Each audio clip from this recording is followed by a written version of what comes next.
We're going to give a couple minutes for people to join.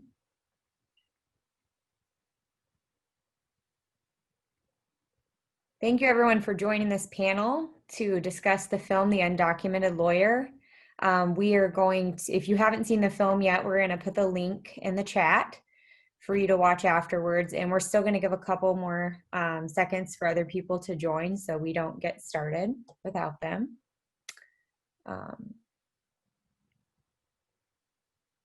Okay.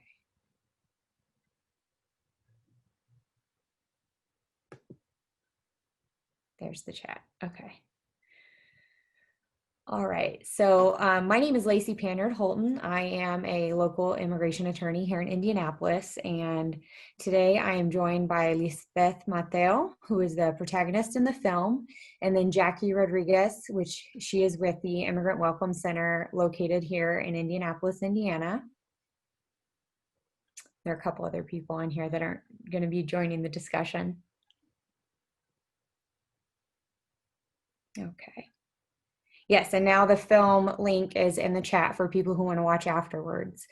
I'm going to be directing the discussion a little bit concerning the fact that I know some people have watched the film and others plan to watch it after. So first, let me introduce the speaker. No, actually, first I'm supposed to tell you to comment where you're watching from in the chat box so we can discuss that later if we have time. So Lizbeth is an activist and an immigration attorney, and she's the protagonist of the film, and she also happens to be undocumented. She was sworn in as a lawyer in California and pledged to uphold the Constitution of the United States. And now, as both a lawyer and an undocumented immigrant, she is fighting for asylum seekers and additionally immigration reform in the United States. So, for me, I chose to support this film because I am an immigration attorney, and I thought it was really important to bring this topic to people in Indianapolis and the surrounding areas because it is a big problem, and we need to support some sort of immigration reform. So, to get started, we're going to start assuming that some of the viewers have not seen the film yet. And Lizbeth, could you tell us a little bit more about your story and what inspired you to go to law school? Yes. First of all, thank you so much for providing the space for those of you who have watched the film.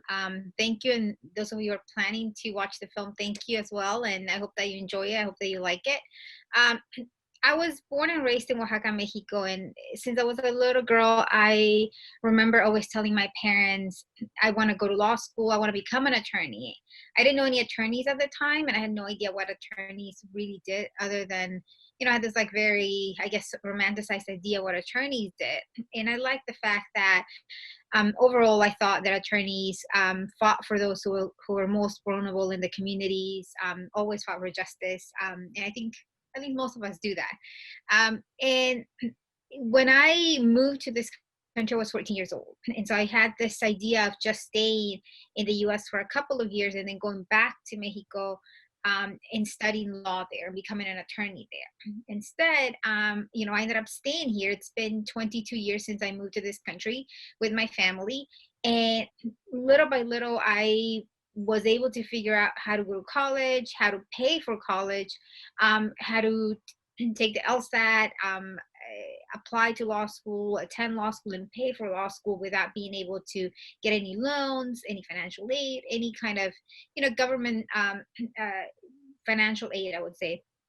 But along the way, I met a lot of amazing people that helped me, that believed in me more than I believed in myself. And I think that at the end of the day, despite the fact that I always had this dream of becoming an attorney, at the end of the day, what really I think inspired me to become an attorney was the fact that I had the support of my family, the fact that as an undocumented person, I wanted to be prepared. I became an organizer to be able to defend my family and defend myself, and I thought, well, as an attorney, maybe I can do more for my family, for my clients, for myself. And also because there were a lot of people that pushed me to to believe in my dreams, that actually believed in me and believed that it was possible for me to become an attorney. I think I found a lot of people along the way who said, no, you can't do this. But I also found a lot of people that were very supportive in that, even when things were very difficult, they said there has to be a way. And my mother was one of them. So at the end of the day, I think it's the people that have been behind me who have supported me, that inspire me to continue this journey. That's great. That's great. So, how has being undocumented informed or changed the way that you help your clients?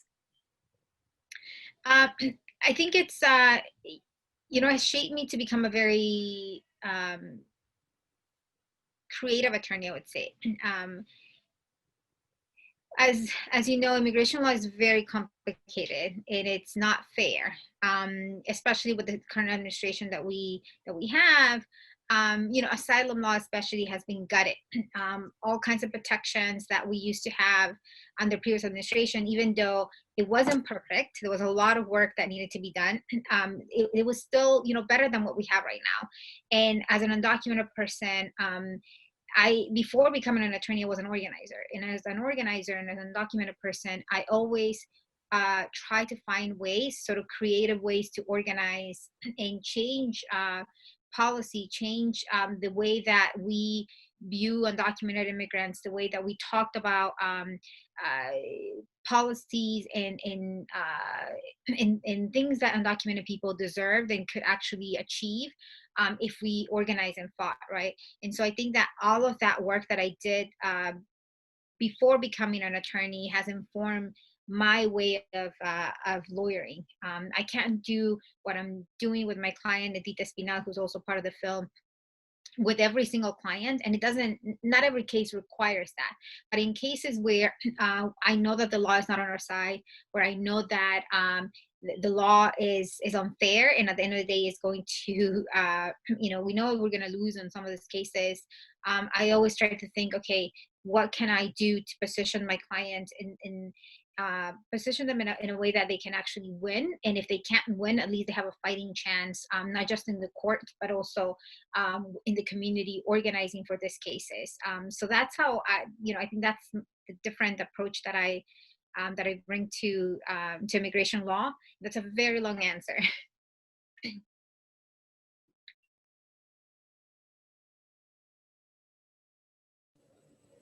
Oh, Lacey, I think you're on mute. Yes, sorry, I did that because my dog came in here.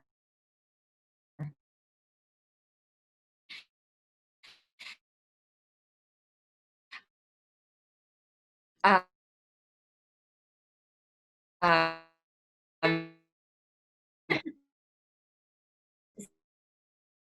so After a few months, the government decided that they will withdraw that fine, but that they reserve the right to issue other fines if that's what they wanted. And they issue another fine in February of this year, this time for $50,000. So the $500,000 is gone. The government realized that they couldn't impose that kind of fine, but we're waiting. We responded to that second fine notice. The second notice of fine came with a threat of criminal prosecution, which actually doesn't apply to my client because she wasn't removed under a certain code by which the government could impose criminal charges. But at the end of the day, just seeing a letter that says that criminal charges can be imposed against you is really scary, and it's intimidating to anyone. So that's where we are with this case. But yeah. Oh, yes. And I can say for the record, I had never seen that imposed on anyone prior to the last 18 months to 2 years. So we do have a really good question in the Q&A. Someone asked, what can an everyday person do to help, specifically pertaining to the issues surrounding asylum seekers in the United States? Yeah. Um, I think there's a lot that that you can do. Asylum law is changing so much, and the protections that asylum seekers used to have, that's no longer the case. And so every day, every week, it changes.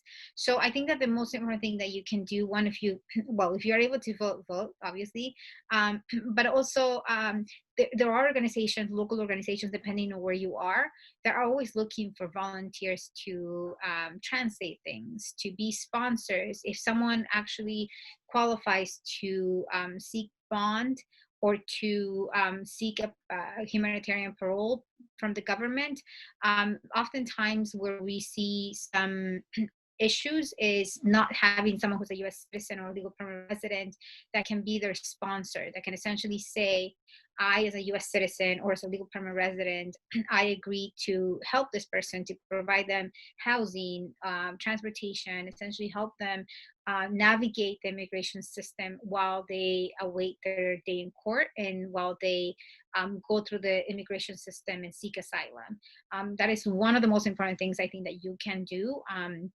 But also, if you can donate to bail funds, if you can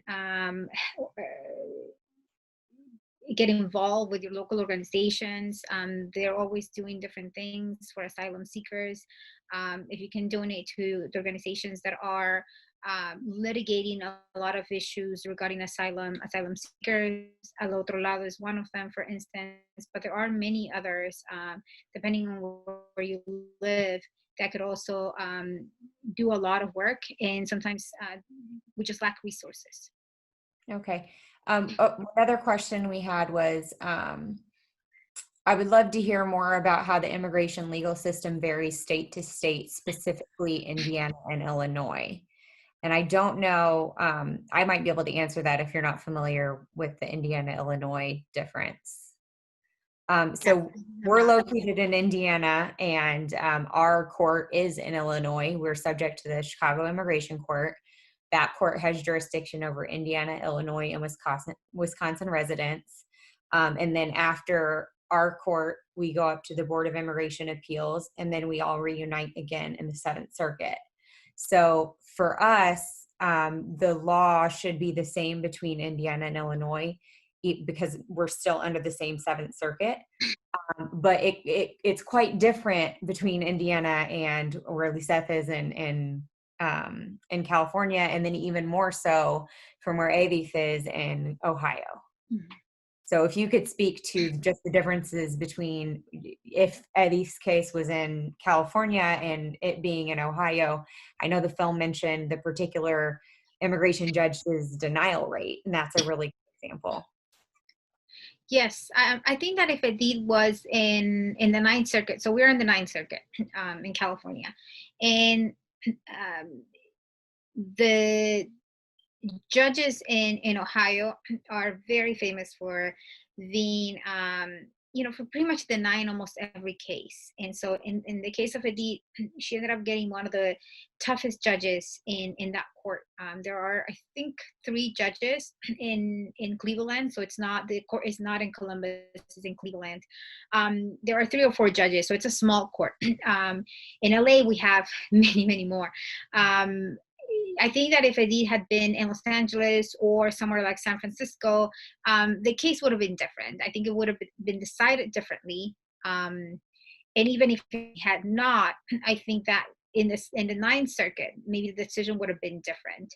So for those who don't practice immigration law, the way that it works, as Lacey pointed out, is we have lower courts, and the lower courts, especially nowadays, have I would say that the judges have very limited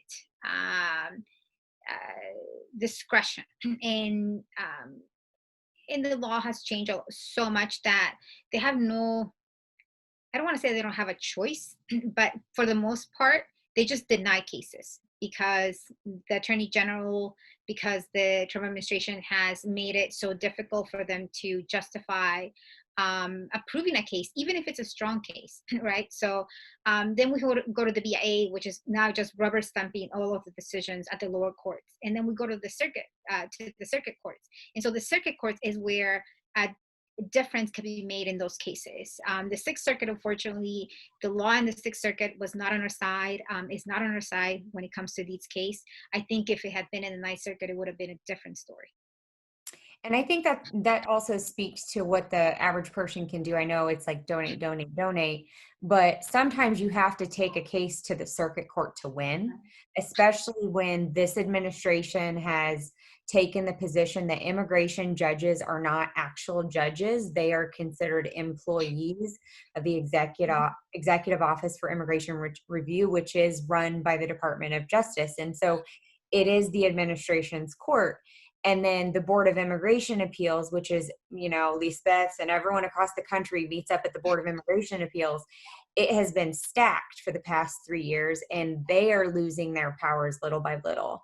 And so what we see in the Seventh Circuit is a case gets up to the Seventh Circuit, and the Seventh Circuit's like, what are you doing? And they send it back down. But the client has to have the resources to get that case up to the Seventh Circuit. And it's extremely expensive. And, there are a lot of people who would love to do this stuff pro bono, but it's extremely time consuming as well.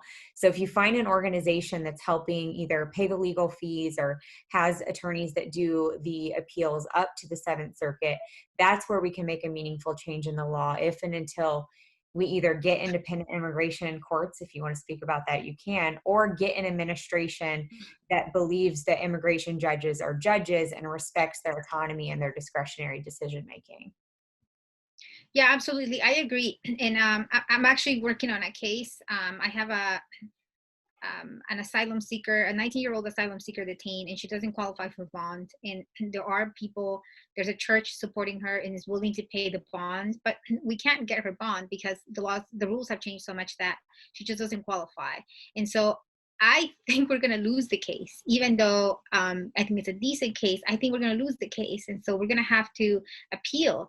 And in this case, it's very difficult because there's a lack of resources, but also having a client who's detained and having to tell them that they have to wait in detention for God knows how long, for several months, right? It's something that a lot of people can't do. That place is hell. We're in the middle of a pandemic, so we're also trying to push the government to release more and more people. So in many cases, we're having to sue the government in district courts to force them to release people, especially people who have medical conditions. So there's a lot. It's such a complicated and messy system. Yeah, that's all I can say. It's so messy. And there's an organization here called Coalition for Immigrant Neighbors COIN, and they do a lot of information sharing, try to get people in touch with what can I do to help. So I want to thank Lizbeth. I think we're going to shift gears to make sure we give time for Jackie. And then at the end, if we have more questions, I did want to thank the Indiana chapter of American Immigration Lawyers Association, because they're the one who sponsored Lizbeth speaking with us today. And if you want to stick around, because I do think we might get more questions for you. But Jackie, would you like to introduce yourself? Sure. Thank you so much for having me, Lacey. Like I said, my name is Jackie Rodriguez, and I work for the Immigrant Welcome Center. And we are a local nonprofit that works to connect immigrants and refugees to the people, places, and resources that they need most. So yeah, that's just a little bit about us. Okay. The first question I have for you, and again, this is like Indiana specific, but I know our audience. What barriers do you think significantly impact immigrants and refugees in our community? Well, I think, and Lizbeth, you can probably add to this as well, but documentation status is one of the most significant barriers because it really just impacts so many different aspects of a person's life. So if you think about, to the basic person, like, what do I need my Social Security for? It just impacts so many different areas. But another common barrier that we see in our community is language access, or like language proficiency. So, you take an immigrant who is working to support their family and put food on the table, and then, trying to get enrolled into an English class, it may not always be something that's available to them due to their family needs, work, if they have transportation, depending upon the day and time. And we recently actually were working on a program with Immigrant Welcome Center to kind of get a better understanding of the local English resources that were available to the immigrant community. And we found when we did a survey that many immigrants also have a limited language proficiency in their own native language. So they may only read at a first grade level. So finding E&L classes that are actually tailored to those individuals is, very few and far between. So overall, I would definitely say like documentation status and language proficiency are probably some of the most significant barriers. Okay. And then how has COVID-19 impacted our local immigration and refugee community? Well, so the Marion County Public Health Department actually put out some data recently highlighting that like Hispanic and Black communities were at the highest risk for being exposed to and contracting COVID-19. And this has been something that's seen all across the country. Communities of color, immigrants, and refugees have all been impacted by COVID. And I think there's a few different reasons for this, but primarily, we see that immigrants and refugees are working in essential industries and in frontline positions. And often they don't have the opportunity or they don't have the chance or the discretion to, say, I'm going to step away from work and, stay home and take care of the kids because, they need the income. So it's definitely putting them at a higher risk of infection. And the impact we see is not only in the personal health side, but just as well as the socioeconomic level. If someone loses their job because of COVID-19 and they're undocumented, what are their options? Or if you have undocumented individuals who are not even receiving any aid, the stimulus money from the government, it's just going to put them in a very dire situation. So right now, our immigrant communities are really struggling because of this. Because of the pandemic. Yeah, I think we've noticed that a lot as well with people not having the ability to work or having to take substantial amounts of time off, which obviously impacts. It has a downward spiral effect in terms of their home economics. What is the Immigrant Welcome Center doing to help the undocumented community as well as immigrants and refugees? So kind of right in the middle of the pandemic, we received some funding to hire 11 natural helper specialists. So we have this volunteer program, and we kind of created a separate branch where we would hire on these specialists. And these essentially are residents of Indianapolis who also happen to be immigrants and who have a very good understanding of how to navigate different resources in the US. And so we were able to kind of hire them on and get them started so that they could start conducting wellness calls to local immigrant and refugee families. And part of the purpose of this was not only to kind of gather information and kind of get an overview of how our community is doing, but to obviously provide them and connect them with the resources that are available to help them. Luckily, we work with a lot of amazing partners locally who provide a variety of different resources for those populations. And so, we've been working to connect them together. But the data that we've also been collecting from our clients has been useful to us because we have been able to then share that with our community partners and kind of give a perspective of the impact of the work and different areas that need to be improved. Language access is a huge issue, and just providing our community partners with information about how to work with diverse populations, how to be more inclusive, like eliminating documentation requirements for services, different things like that. So luckily we received more funding from the city of Indianapolis to continue this work. So we're hiring more specialists, but that's kind of been our main piece. That's great. I know that we have, I'm going to go back to Lizbeth in a minute because I do have a follow-up question for her, but we do have a couple of proposed rule changes. It seems like every week there's a new change in policy or proposed change in regulation. And since we talked a lot about asylum, and I'm going to bring this next one up, They've proposed a rule where private attorneys, I'm a private attorney, I don't work for a nonprofit, are required to disclose their legal fees for cases before the immigration court, basically. And the thought process behind that is to keep immigration attorneys from taking advantage of vulnerable population. But I suspect that might not be the actual purpose behind this, because they also they estimated that charging more than $500 for an asylum case is unreasonable. So I'm interested to see, or to ask you, Lizbeth, how much time do you spend on an asylum case? Wow. Every case is different. And I think, in average, when it's a strong case, when there are no complications, you can spend like 40 hours in a case. That's what I spend on my cases sometimes.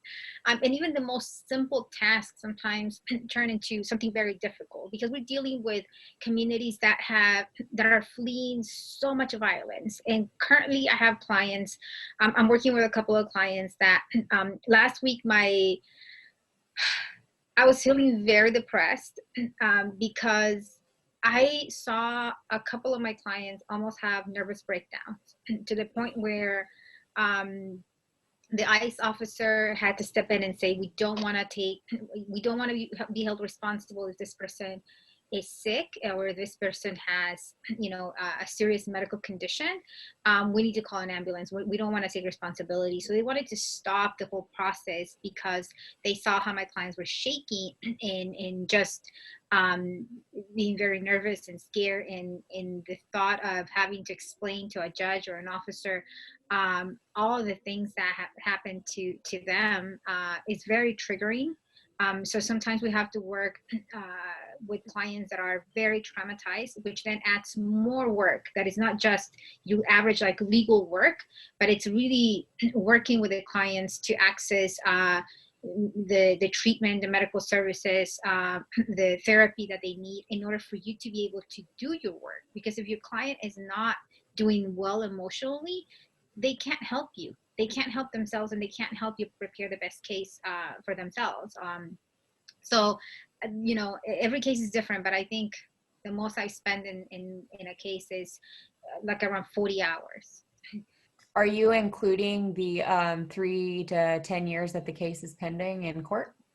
No, I'm including only the actual work in preparing the application, the declaration, the exhibits, all of the evidence. And so, some cases can take many years. I have cases that started 8 years ago when I wasn't even practicing. And, we had a hearing for one of the cases. We had a hearing in October, set for at the beginning of October, and the court was closed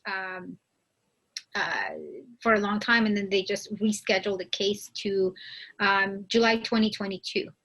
So, we have to wait. And that's better than us. I'm scheduled in 2024. oh wow, okay. December 2022 is I think the farthest case that I have scheduled. But yeah, oftentimes cases just get rescheduled, so you're stuck with a case that you thought was going to take maybe a year and a half to resolve, and now it's going to take 4 or 5 years. And the clients keep calling because they're desperate and they want to know what's happening with their case. So I don't account for all of the calls that we have to have with clients. It would be really sad if we sat down and calculated down to the minute, I think. But that speaks to how much can the average person do, because every time the government makes one of these proposed changes in policies or regulation, they often have a notice and comment period where people can comment on the proposed changes. And that's really where the communities come into play. Recently, the administration tried to put limitations on student visas. I don't do student visas, but I still followed it a little bit.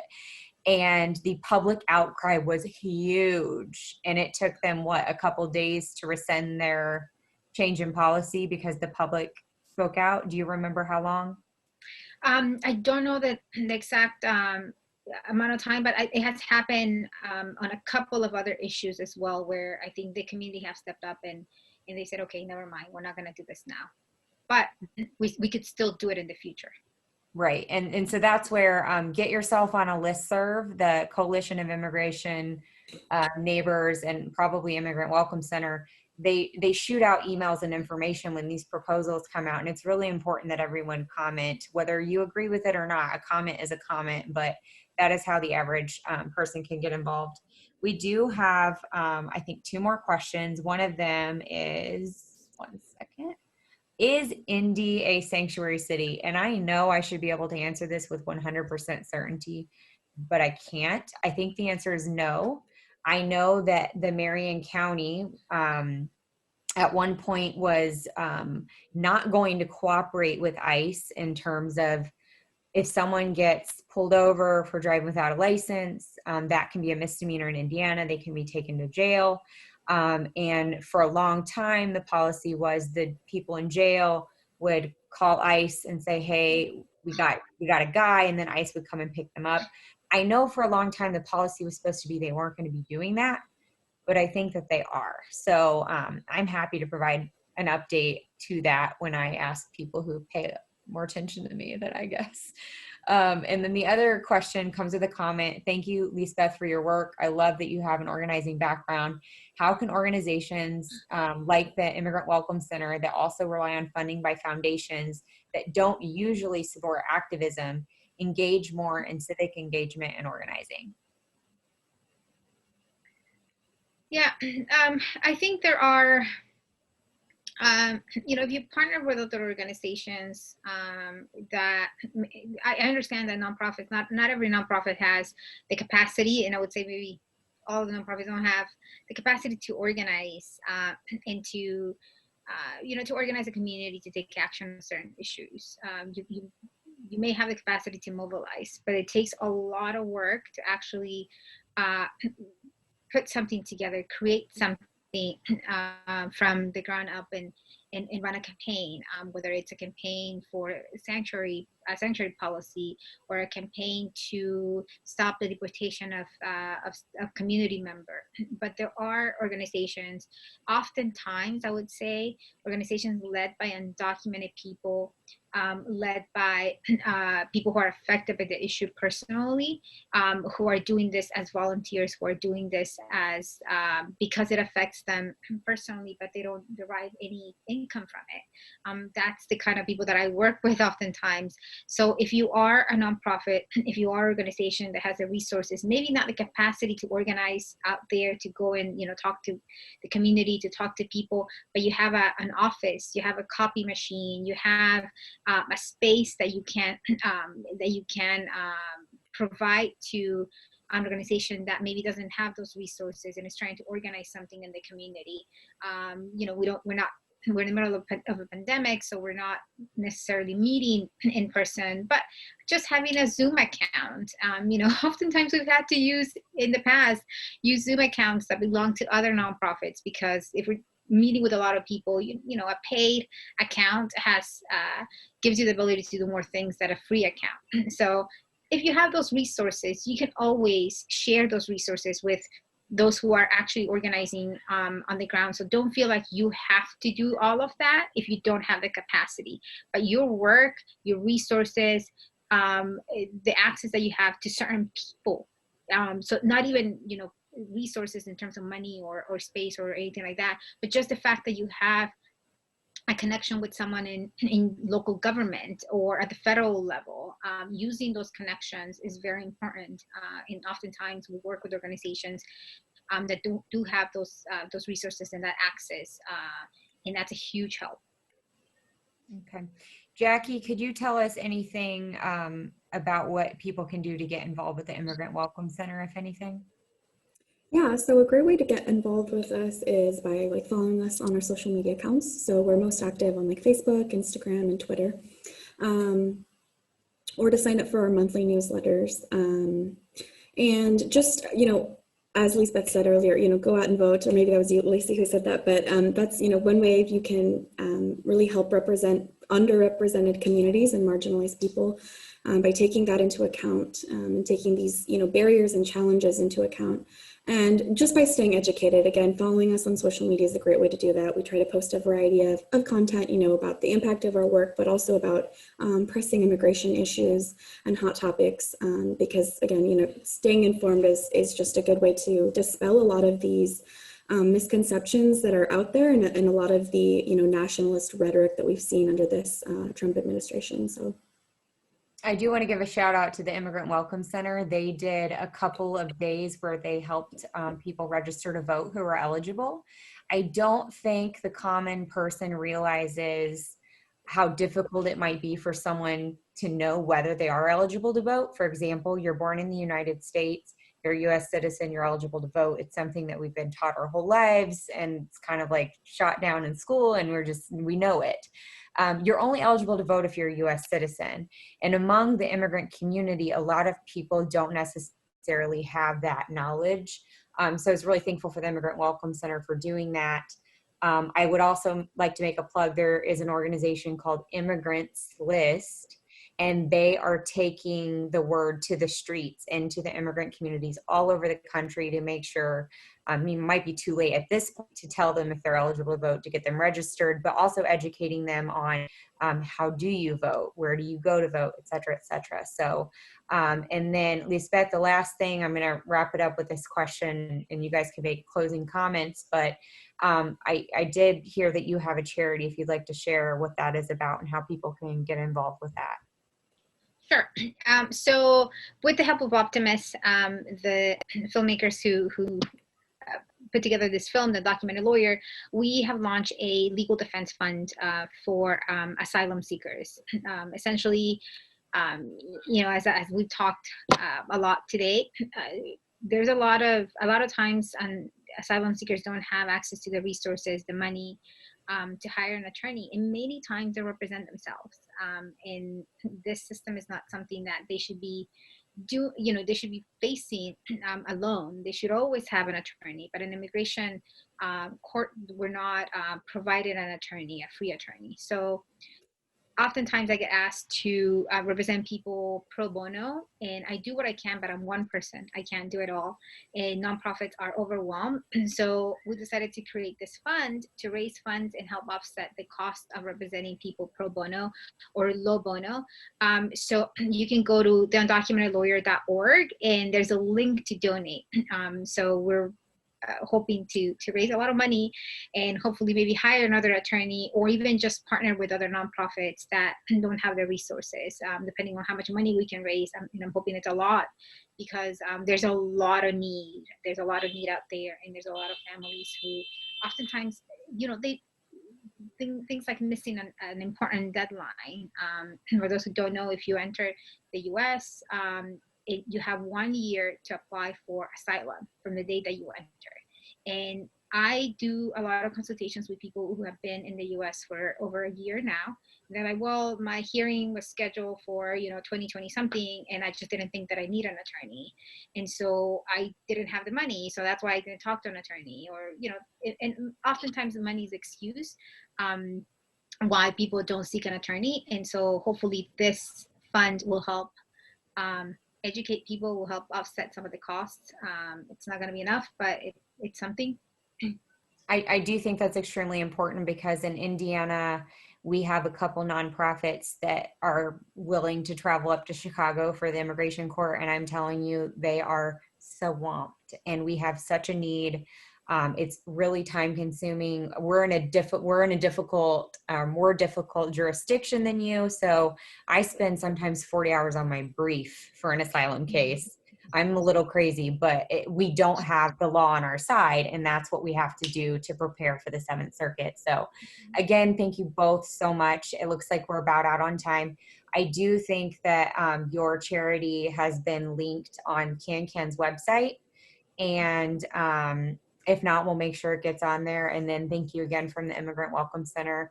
And thank you to American Immigration Lawyers Association Indiana chapter for sponsoring the Q&A tonight. I hope everyone has a great evening, and vote if you're eligible to vote. Thank you so much. Thank you. Thank you.